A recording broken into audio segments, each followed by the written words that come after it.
అందరికీ Deepavali శుభాకాంక్షలతో STV study సర్కిల్కి స్వాగతం. మిత్రులు నిన్న మెసేజ్ ద్వారా కూడా మనకు కొంతమంది రిక్వెస్ట్ చేయడం జరిగింది. లైవ్ సెషన్ తర్వాత కూడా ఎలా ప్రిపేర్ కావాలి, ఎలా డాటాని మనం క్యాప్చర్ చేసుకోవాలి జీకే అండ్ కరెంట్ అఫైర్స్ విషయంలో అనే విషయాన్ని ఇక్కడ అడగడం జరిగింది. కావున మీ అందరి కోసం ఈ AP DSC special education or DSC కూడా ఎటువంటి డిఎస్సిలకు కూడా మనం జీకే కరెంట్ అఫైర్స్ని ఎలా క్యాప్చర్ చేసుకోవాలనే విషయంలో మనం ఈ వీడియోని చూసుకుందాం. రీసెంట్ న్యూస్ చూసుకున్నట్లయితే మనకు పిఎం జన్మన్ అమలులో తెలంగాణకు 3వ ర్యాంక్ అని రావడం జరిగింది. ఆంధ్రప్రదేశ్లో కూడా పిఎం జన్మన్ సంబంధించినటువంటి కొన్ని జిల్లాలకు ర్యాంకింగ్స్ అనేటువంటిది ఇవ్వడం జరిగింది. ఈ ఢిల్లీలో మనకు ఈ అవార్డులు మన రాష్ట్రపతి ద్రౌపది ముర్ము గారు ప్రదానం చేయడం జరిగింది అనేది చూసుకోవచ్చు. మనకు ఈ స్కీమ్స్ మీద కూడా మనకు క్వశ్చన్ ఎక్స్పెక్ట్ చేసే అవకాశం ఉంటుంది. ఈ స్కీమ్లలో మనం ఏ రాష్ట్రానికి రాస్తున్నామో ఆ రాష్ట్రం యొక్క ప్రాధాన్యతను కూడా గుర్తించే విధంగా షార్ట్ నోట్స్ అనేటువంటిది డైలీ న్యూస్ ద్వారా మనం ప్రిపేర్ చేసుకోవచ్చు. ఇప్పుడు 30 డేస్ ఉన్నటువంటి మనకు daily current affairs 30 days book చదివే బదులు డైలీ అప్డేట్ చేసుకుంటే అది మనకి ఈజీగా ఉంటుంది. ఒక 30 రోజులు 40 రోజులది ఒకటేసారి ప్రిపేర్ కావడం, 6 నెలలది ఒకటేసారి ప్రిపేర్ కావడం అనేది అది తలమించిన భారం అయ్యే అవకాశం ఉంటుంది. మిత్రులు అది గమనించి ఇక్కడ ప్రధానమంత్రి జనజాతి ఆదివాసి న్యాయ మహా అభియాన్ పిఎం జన్మన్ అమలులో తెలంగాణ జాతీయ స్థాయిలో 3వ ర్యాంకు సాధించింది. ఇందుకు సంబంధించిన అవార్డును ఇక్కడ విజ్ఞాన భవన్లో నిర్వహించిన ఆది కర్మయోగి అభియాన్ జాతీయ సదస్సు, ఇది ఒకటి గుర్తుపెట్టుకోవాలి. ఆది కర్మయోగి అభియాన్ జాతీయ సదస్సులో రాష్ట్రపతి ద్రౌపది ముర్ము చేతుల మీదుగా తెలంగాణ ప్రభుత్వం తరఫున జాతీయ వ్యవహారాల సమన్వయ కార్యదర్శి గౌరవ్ ఉప్పల్ అందుకోవడం జరిగింది.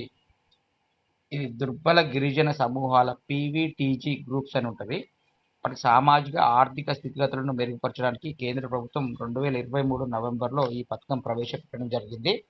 దీని కింద గిరిజనులు నివసించే ప్రాంతాల్లో మౌలిక వసతుల కల్పన, విద్య, వైద్యం, జీవనోపాధుల మెరుగుదల కార్యక్రమాలు చేపట్టినందుకు తెలంగాణకి అవార్డు జరగడం జరిగింది.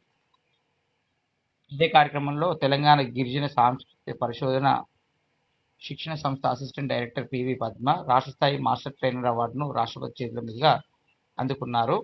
ఆది కర్మయోగి అభియాన్ అమలులో ఆదిలాబాద్, నల్గొండ, ములుగు, భద్రాద్రి కొత్తగూడెం జిల్లాలు, ధర్తీ అబ్ జనదారి అభియాన్ భాగంలో ఆదిలాబాద్, కుమరంభీం, ఆసిఫాబాద్ ఉత్తమ పనితీరు కనపరిచిన జిల్లాలుగా ఇక్కడ మెన్షన్ చేయడం జరిగింది అనే విషయం చూసుకున్నట్లయితే ఇక్కడ మనకు స్టేట్మెంట్స్ 2 మొత్తం గుర్తుండకున్నా ఏ జాతీయ సదస్సు ఏ థీమ్ మీద నిర్వహించబడింది, థీమ్ అదొకటి లైన్ రాసుకోవాలి. ఏమని మనకు ఇక్కడ థీమ్ అనేది ఇక్కడ ఇవ్వడం జరిగింది.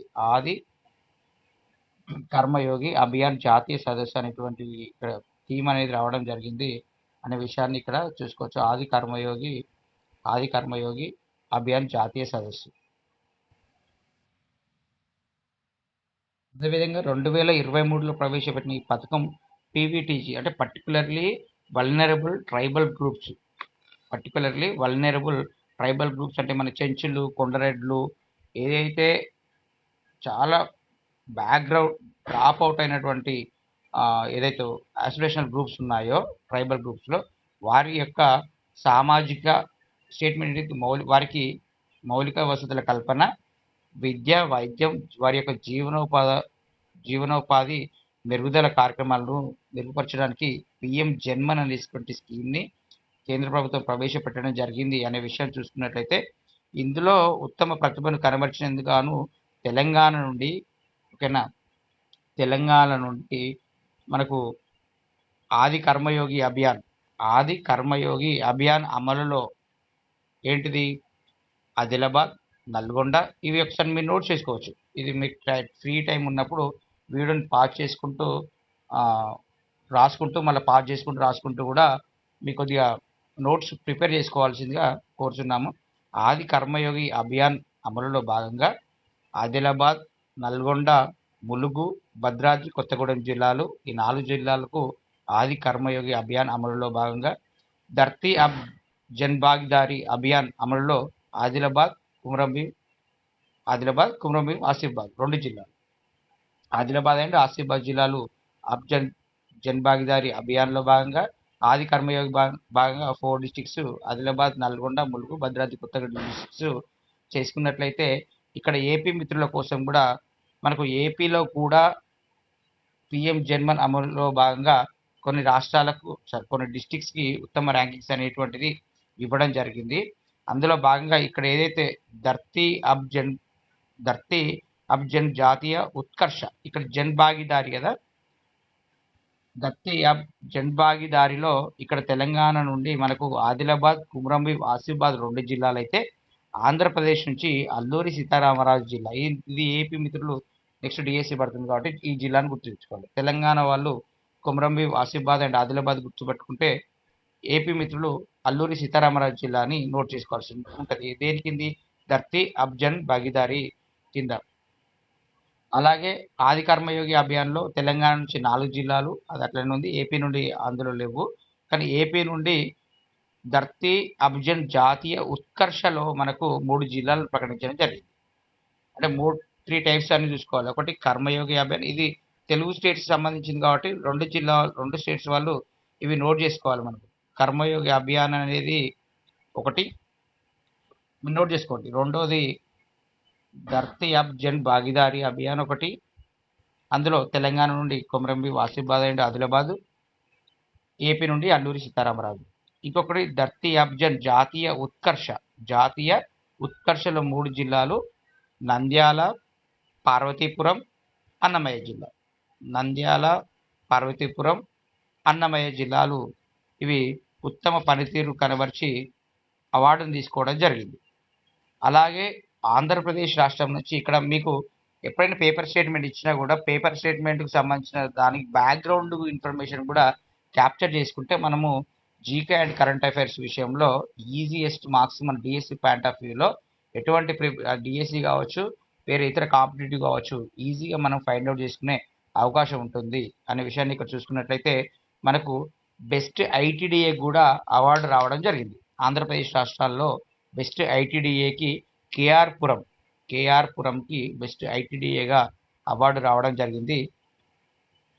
బెస్ట్ జిల్లా, ఉత్తమ జిల్లాగా ఇదే ధర్తీ అబ్జన్ భాగీదారి గెలిచినటువంటి అల్లూరి సీతారామరాజుకే బెస్ట్ డిస్టిక్గా కూడా ఆ జిల్లాని ఎంపిక చేయడం జరిగింది అనేటువంటి విషయాన్ని ఇది పాయింట్ ఆఫ్ వ్యూలో మనం ఈ పేపర్ స్టేట్మెంట్ జస్ట్ స్క్రోల్ చేయడం కాదు, దీని మీద ఒక ఓవర్ వ్యూ తీసుకున్నట్లయితే ఒక కాంపిటేటివ్ పర్సన్గా మనం నెక్స్ట్ ఎగ్జామ్స్లో మార్క్స్ స్కోర్ చేసే అవకాశం ఉంటుంది అనే విషయాన్ని మనం గమనించుకునే విధంగా ఇక్కడ ప్రాక్టీస్ చేయండి. ఓకేనా? ఇక్కడ మీరు స్క్రోల్ ఏమన్నా కొంచెం ఫాస్ట్గా అనిపిస్తే నోట్స్ రాసుకునే క్రమంలో స్క్రీన్ పాస్ ఆన్ చేసుకుంటూ చేసుకోండి. దీని బ్యాక్గ్రౌండ్ తీసుకున్నట్లయితే మనకు 2023లో స్కీమ్ని రిలీజ్ చేయడం జరిగింది. PVTG particularly vulnerable tribal groups, మనకు అత్యంత దుర్బల గిరిజన సమూహాల సమితి పీవీటీజీగా ప్రకటించడం జరిగింది. వీరి యొక్క సామాజిక ఆర్థిక స్థితిగతులను మెరుగుపరచడానికి కేంద్ర ప్రభుత్వం 2023 నవంబర్లో ఈ పథకం ప్రవేశపెట్టడం జరిగింది అనేటువంటి చూసుకోవచ్చు. మరి ఈ పీవీటీజీ గ్రూప్స్ అనేవి ఉన్నాయి కదా, ఈ పీవీటీజీ గ్రూప్స్ ఏ రాష్ట్రంలో జనరల్ క్వశ్చన్, ఈ పీవీటీజీ గ్రూప్ భారతదేశంలో ఏ రాష్ట్రంలో అత్యధికమైనటువంటి పీవీటీజీ గ్రూప్స్ ఉన్నాయి అనేటువంటి క్వశ్చన్ అడిగింది అనుకోండి. అరే మన తెలంగాణ, ఆంధ్రప్రదేశ్ రాష్ట్రం చెందిన వాళ్ళే కదా, ఇట్లెందుకు అడుగుతారు అనుకోవచ్చు, ఇక్కడ నుంచే క్వశ్చన్ తీసుకురావచ్చు అన్నప్పుడు మనం ఏ ఆప్షన్ పెట్టుకుంటే ఒడిశా అని పెట్టుకోవాలి. ఒడిశా రాష్ట్రంలో భారతదేశంలో అత్యధిక పీవీటీజీ గ్రూప్స్ ఉన్న రాష్ట్రంగా ఒడిశా ఉంటుంది. ట్రైబల్ గ్రూప్స్ అంటే గిరిజన జాతి ఎక్కువగా ఉన్నటువంటి పర్సంటైల్ ఉన్నటువంటి స్టేట్ ఏదే అని అడిగినప్పుడు అది మనము మధ్యప్రదేశ్గా పెట్టుకోవడం జరుగుతుంది అనేది గుర్తుపెట్టుకోవాలి. గిరిజన జనాభా ఎక్కువ ఉన్న రాష్ట్రం మధ్యప్రదేశ్ అయితే అందులో పీవీటీజీ గ్రూప్స్ ఎక్కువ ఉన్నటువంటి రాష్ట్రం ఒడిశాగా మనం గుర్తుంచుకోవాల్సిన అవకాశం ఉంటుంది. కాబట్టి ఈ బ్యాక్గ్రౌండ్ ఇన్ఫర్మేషన్ కలెక్ట్ చేయడం కూడా ఒక డైలీ ఒక 20 minutes, హాఫ్ అన్ అవర్ కూడా బ్యాక్గ్రౌండ్ ఇన్ఫర్మేషన్ కలెక్ట్ చేయడానికి కూడా ప్రయత్నించండి. అలాగే మనకు జనరల్ నాలెడ్జ్ కరెంట్ అఫైర్స్లో అత్యంత ప్రాధాన్యతమైన విషయం ఏంటంటే అన్నిటికంటే పెద్దవి, అన్నిటికంటే చిన్నవి, పొడవైనవి, మొదటివి అంటే ఈ మొట్టమొదటివి, చిట్ట చివరివి, అత్యంత ఎత్తైనవి, అత్యంత లోతైనవి, ఫస్ట్ డెవలప్మెంట్ ఆప్షన్స్, ఇట్లాంటి విషయాలలో ఈ పర్టికులర్ ఏరియా నుంచి కూడా క్వశ్చన్ ఖచ్చితంగా వస్తుందండి. ఇప్పుడు తొలి ఇట్లాంటి తొలి ఆ, అనేటువంటి అంశాలు ఏదైతే ఉన్నాయో అటువంటి అంశాలని అన్నిటి కూడా జనరల్ నాలెడ్జ్ విషయంలో కానీ కరెంట్ అఫైర్స్ విషయంలో కానీ వాటిని వదిలిపెట్టకుండా మనం క్యాప్చర్ చేసుకోవాలి. తొలి మల్టీ సెన్సార్ ఉపగ్రహం దృష్టి, దాని పేరు దృష్టి. ఇది ఫస్ట్ మల్టీ సెన్సార్ ఉపగ్రహం శాటిలైట్ ఇండియా డెవలప్మెంట్ చేస్తుంది. అది మనకు ఆత్మ నిర్భర్ భారత్ యొక్క అభియాన్ భాగంలో బెంగళూరు చెందిన గెలాక్స్ ఏఐ అనే అంకుర సంస్థ దీన్ని డెవలప్మెంట్ చేయడం అనేది చేసింది. ఇది వరల్డ్లోనే ఫస్ట్ మల్టిపుల్ సెన్సార్ ఏంటిది భూ పరిశీలన ఉపగ్రహం అనేటువంటిది చూసుకోండి. ఇది ప్రపంచంలోనే మొట్టమొదటిది కాబట్టి ఇది అత్యంత ప్రాధాన్యత కూడినటువంటి క్వశ్చన్ అనేటువంటి అంశాన్ని చూసుకోవచ్చు. ప్రపంచంలోనే మొట్టమొదటి బహుళ సెన్సార్ భూ పరిశీలన ఉపగ్రహం ఇండియా డెవలప్మెంట్ చేస్తుంది. అది ఆత్మనిర్భర్ భారత్ అభియాన్లో భాగంగా అనేటువంటి చూసుకున్నట్టయితే ఇది ఈ ఉపగ్రహాన్ని వచ్చే ఏడాది మొదటి త్రైమాసికంలో ఉపయోగించున్నారు. వచ్చే 4 సంవత్సరాల్లో 8 to 10 శాటిలైట్స్తో కూడిన ఒక ఉపగ్రహ మండలిని కూడా ఏర్పాటు చేయడం అనేది లక్ష్యంగా పెట్టుకున్నారు. ఇందులో టెక్నాలజీ అనేది ఇంపార్టెంట్ అండి. ఏ టెక్నాలజీ ఉపయోగిస్తున్నారని క్వశ్చన్ రావచ్చు. సింక్ ఫ్యూజ్డ్ ఆస్ట్రో సార్ అనేటువంటి ప్రత్యేకమైన టెక్నాలజీని దీన్ని ఉపయోగించడం జరిగింది అనేటువంటి చూసుకోవాలి. ఇది synthetic aperture radar multi spectral sensor నుంచి వచ్చే డేటాని ఏకీకృతం చేస్తుంది అనేటువంటి ప్రతిది కూడా పేపర్ మనకు ఇన్ఫర్మేషన్ ఇస్తుంది. ఈ ఇన్ఫర్మేషన్ని మనం క్యాప్చర్ చేసుకోవాలి అనేటువంటి విషయాలు చూసుకుంటే ఉపగ్రహ వివరాలు స్టేట్మెంట్స్ అడగవచ్చు. ఉపగ్రహ వివరాలు అంటే భూమిపై 1.5 మీటర్స్ పరిమాణంలో వస్తువును కూడా స్పష్టంగా గుర్తించగలుగుతుంది. దీని ప్రత్యేకత ఏంటిది అంటే భారతదేశ ప్రైవేట్ రంగం నిర్మించిన ఉపగ్రహాల్లో ఇదే అతిపెద్దది. మళ్ళీ ఇల్లు కూడా అతిపెద్దది, ఇక్కడ పెద్దది అనేటువంటి అంశాన్ని కనబడుతుంది. కాబట్టి ఇది మల్టిపుల్ ఆస్పెక్ట్స్లో కూడా ప్రపంచంలోనే మొట్టమొదటి అంటున్నారు. ఇండియాలో ప్రైవేట్ రంగంలో ప్రవేశపెట్టిందంటే అతిపెద్దది అంటున్నారు. కాబట్టి ఈ దృష్టి శాటిలైట్ సెన్సార్ ఏంటిది మనకు ఎర్త్ సెన్సార్ శాటిలైట్ అనేటువంటిది ఇంపార్టెంట్ క్వశ్చన్గా మనం పరిగణించుకోవచ్చు. దీని యొక్క అనువర్తనాలు ఏంటి? సరిహద్దుల పర్యవేక్షణ, విపత్తు నిర్వహణ, రక్షణ, వ్యవసాయం, మౌలిక సదుపాయాల పర్యవేక్షణ అనేటువంటి అనేక వ్యూహాత్మక పౌర అవసరాలకు ఇది ఉపయోగపడుతుంది అనేటువంటిది చూసుకోవాలి. ఇవి భూమి భౌతిక, రసాయన, జీవ వ్యవస్థ గురించి సమాచారం సేకరించడానికి రూపొందించిన ఉపగ్రహాలు. దీని యూజెస్ ఇవి సాధారణంగా సూర్య అనువర్తన ధృవకక్షలో పరిభ్రమిస్తాయి. తద్వారా ప్రతిరోజు ఒకే స్థానిక సౌర సమయంలో భూమిలోని ఏ ప్రాంతాన్ని కూడా గమనించగలవు. దీనికి స్పెషాలిటీ ప్రతిరోజు ఒకే స్థానిక సౌర సమయంలో భూమిలోని ఏ ప్రాంతాన్ని కూడా గమనించే విధంగా ఇది డెవలప్మెంట్ చేయడం జరిగింది.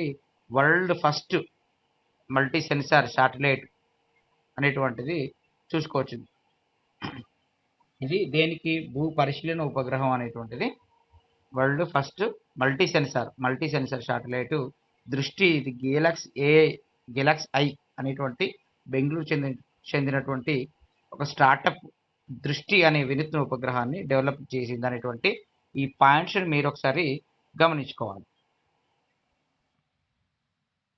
ఈ వీక్లో ఉన్నటువంటి ఇంకో అంశాన్ని చూసుకున్నట్టయితే నృత్య కళాకారిణి అరుణిమ కుమార్కు అరుదైన గౌరవం. కింగ్ చార్లెస్ III BEMను అందుకున్న తొలి కూచిపూడి కళాకారిణిగా గుర్తింపు. ఈమె బ్రిటన్ చెందిన వారైనా కూడా మనకు ఎందుకు మన రాడార్లోకి వచ్చిందంటే ఇక్కడ కూచిపూడి నృత్యం మనకు రిలేటెడ్గా టాపిక్స్లో ఉంటుంది.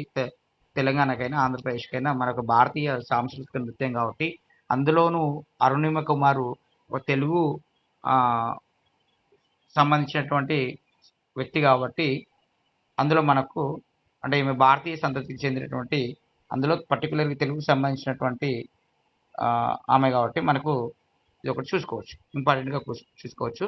భారతీయ శాస్త్రీయ నృత్యం సమాజానికి చేసిన సేవకు గాను కింగ్ చార్లెస్ III గౌరవ బ్రిటిష్ సామ్రాజ్య పతాకంని అందుకున్న తొలి కూచిపూడి నృత్య కళాకారిణిగా ఆమె నిలవడం జరిగింది అనే విషయాన్ని కూడా ఇక్కడ ఒకసారి చూసుకోవచ్చు. ఆమె పేరును ఆమె దేని మీద ఎవరిచ్చారనే అంశాన్ని ఒకసారి ఇక్కడ చూసుకున్నట్టయితే సరిపోతుంది.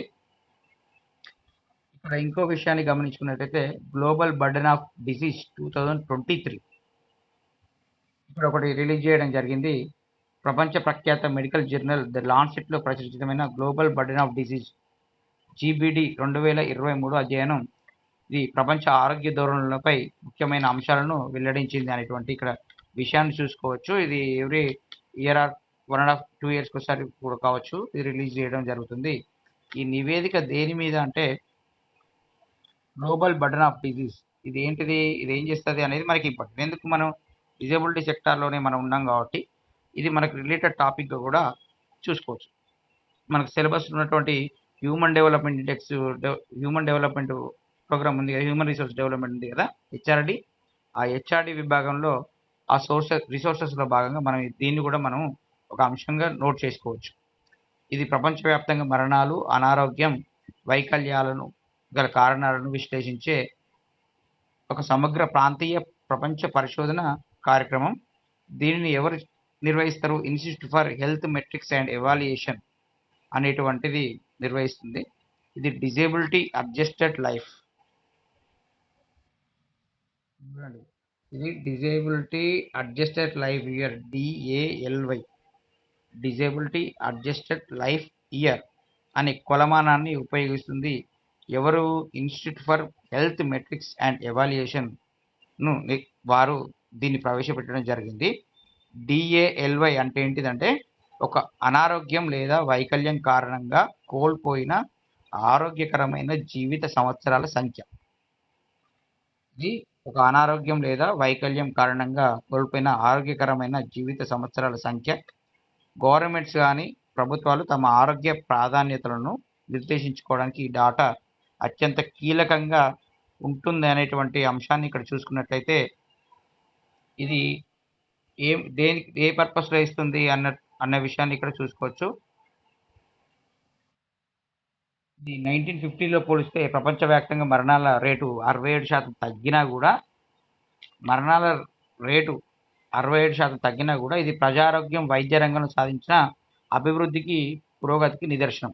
మనం ఇంత మెడికల్లో డెవలప్మెంట్, టెక్నాలజీ డెవలప్మెంట్ సాధించినా కూడా, వైద్య రంగంలో కొత్త ఆవిష్కరణలు సాధించినా కూడా 1955తో కంపేర్ చేస్తే ఇప్పటికీ 67% ఏంటిది రేట్ ఆఫ్ మరణాల రేట్ అనేది 67% తగ్గినా కూడా ఇప్పుడు మొత్తం మరణాలు అనేటువంటిది అంటే డిజీజ్తో కాకుండా మొత్తం మరణాలు వేరే అంశాల బట్టి ఆ రేషియోనికి మళ్ళీ క్యాప్చర్ కావడం లేదు. ఎందుకు తగ్గట్లేదు అంటే దానికి రీజన్స్ ఇది చెప్పడం జరిగింది. ఏంటి? ఆత్మహత్యలు, మాదక ద్రవ్యాల వినియోగం, ఆల్కహాల్ వినియోగం, రోడ్డు ప్రమాదాలు. ఈ 4 ఆస్పెక్ట్స్లో మనకు డిసీజ్ గతంలో 1950 తోటి హెల్త్ ఆస్పెక్ట్స్లో ఎంతమంది అయితే మరణించారో, హెల్త్ పరంగా మనం డెవలప్మెంట్ అయినా కూడా మరణాల రేటు తగ్గట్లేవు. మరణాల రేటు తగ్గకపోవడానికి కారణం డిసీజెస్ కాదు, మనకు ఆత్మహత్యలు, మాదక ద్రవ్యాలు వినియోగం, ఆల్కహాల్ వినియోగం, రోడ్డు ప్రమాదాల వల్లని మనకు మరణాలు అనేటువంటిది ఎక్కువ సంభవిస్తున్న అంశాన్ని ఇక్కడ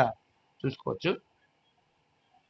ఇక్కడ దేశీయ వారీగా మరణాలను ఇవ్వడం జరిగింది. భారత ర్యాంకు మరణాల రేట్లో 73వ స్థానంలో ఉంది.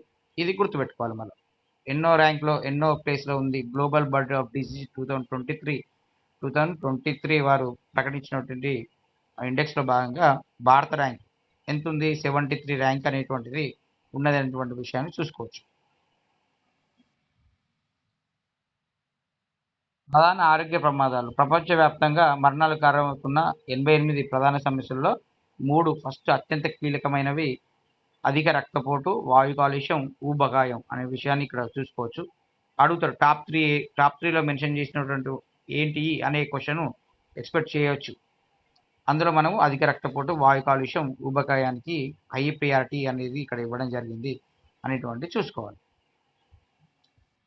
Global burden of disease report 2023 మనకి ఎవరు? Institute for health metrics and evaluation నిర్వహిస్తుంది. ఇది disability adjusted life year, DALY కొలమానాన్ని ఉపయోగిస్తుంది అనేటువంటి చూసుకున్నట్లయితే ఇందులో ఇండియా ర్యాంకు మనకు 73 మరణాల రేట్లో ఇండియా ర్యాంకు వరల్డ్తో పోలిస్తే 73 అనే అంశాన్ని ఇక్కడ చూసుకొని ఒక ఇంత పెద్ద పేపర్ని మనం ఒక 4 లైన్లలో చిన్న మార్క్స్ రూపంలో పొందుపరుచుకుంటే మనకు ఎగ్జామినేషన్ పాయింట్ ఆఫ్ వ్యూలో కూడా ఒక నోట్స్ ప్రిపేర్ చేసుకుంటే ఎగ్జామ్ పోయేటప్పుడు కూడా ఒక 10 రోజుల ముందు 15 రోజుల ముందు మళ్ళీ ఒకసారి చూసుకుంటే రివిజన్ అయ్యే అవకాశం ఉంటుంది, ఎమ్మటే ఉండొచ్చు. లేకపోతే అప్పుడే మనం ఒక 6 నెలల బుక్ను చూసినట్లయితే మనకు అందులో సగం ఎన్ని గుర్తుంటాయండి? గుర్తుండవు కదా. డైలీ చదువుకుంటే మనతో పాటు ట్రావెల్ చేసినట్లు అవుతుంది అనే విషయాన్ని ఇక్కడ గమనించుకోవచ్చు.